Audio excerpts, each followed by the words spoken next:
इस प्रोग्राम के प्रायोजक हैं शिवम हॉस्पिटल। देखिए, कहा जाता है अंत भला तो सब भला।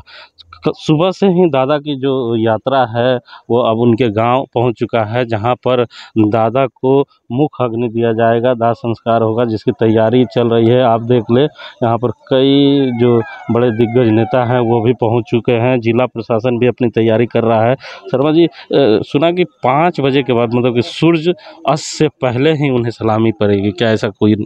जी बिल्कुल, जो आप कहें कि कानूनी स्तर से अगर बात करें तो ये सच्चाई कि जब तक सूर्य उदय रहता है तभी तक किसी दिवंगत आत्मा को सलामी दी जाती है, और इसके आधार पर 5 बजे से पहले दादा को इस घाट पर लाना होगा, ताकि जो राजकीय सम्मान दिया गया है राज्य सरकार की तरफ से, जो राजकीय सम्मान दिया गया है उसके आधार पर दादा को यहाँ पर अंतिम सलामी दी जा सके। जिला प्रशासन उसके लिए पूरी तैयारी में है, लेकिन अभी चूँकि दादा की जो अंतिम यात्रा उनके गांव डेउल टाड़ पहुंची, और इस समय हम लोग उसी गांव की जो नदी है उसके सामने ठीक उनके अंतिम विदाई को लेकर जो तैयारी चल रही यहाँ पहुंचे हुए हैं। लेकिन जैसा कि आपने कहा, सही है ये कि अगर सूर्यास्त हो जाएगा तो फिर जो कहा जाता है कि सलामी की जो प्रक्रिया है उसमें विघ्न आ सकती है। अच्छा, सुबह जब हम लोग उनके घर पे थे तो हम लोगों ने देखा कि जब उनके पार्थिव शरीर निकल रहा था तो उन्हें तिरंगे से लपेट के लाया गया। जी। ये जो पल होता है, ये पल कितना अनमोल होता है, जरा आपसे जानना चाहेंगे।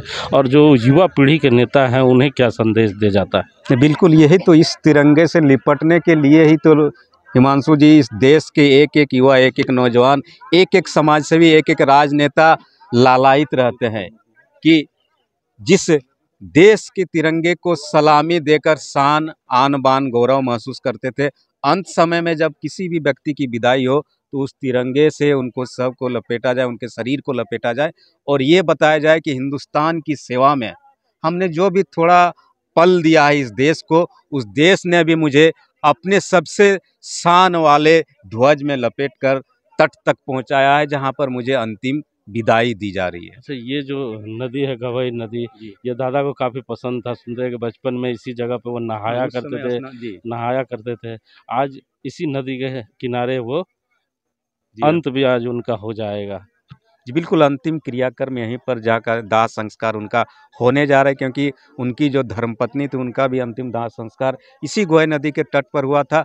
और चूंकि गांव के बेहद करीब है उनका ये नदी, गोय नदी, जिसकी वजह से अक्सर उस समय तो जंगल ही जंगल हुआ करता था, बहुत कम घर हुआ करते थे। लेकिन दादा और आसपास के जितने लोग थे अपने छोटे दोस्तों के साथ इसी नदी के तट पर आकर घूमते थे, स्नान करते थे, तैरते थे।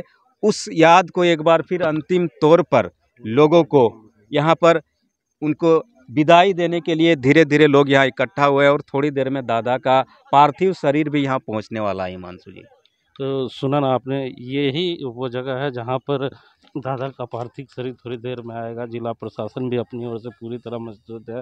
आप देख रहे होंगे कि एसडीओ साहब अभी आ चुके हैं, और जितने भी जिले के वरीय पदाधिकारी है वो धीरे धीरे कर इस जगह पे आ रहे हैं, और उन्हें सलामी देने के लिए फोर्स भी तैयार हो चुकी है। अब दादा के थोड़ी देर में यहाँ पे लाया जाएगा, और दादा को उनके पुत्र जो हैं वो मुख अग्नि देंगे, और जो बड़े बेटे हैं दादा के वही उनको मुख अग्नि देंगे। वो विदेश में रहा करते हैं, लेकिन अपने पिता की जब नाजुक स्थिति थी तो उसे जानने के लिए, उनका हाल चाल लेने के लिए आए थे, लेकिन उसी दौरान यह घटना घट गई और उन्हें अंतिम दर्शन करने का मौका मिल गया, और वही आज दादा को मुख अग्नि देंगे गवई नदी पर।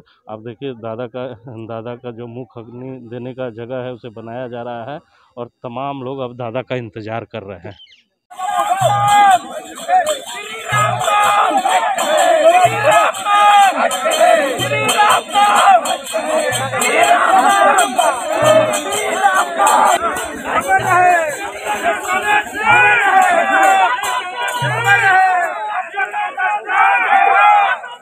इस प्रोग्राम के प्रायोजक हैं शिवम हॉस्पिटल। मोतियाबिंद का ऑपरेशन एवं उत्तम लेंस लगाया जाता है। E2 Lakshmi market, sector 4, BS city.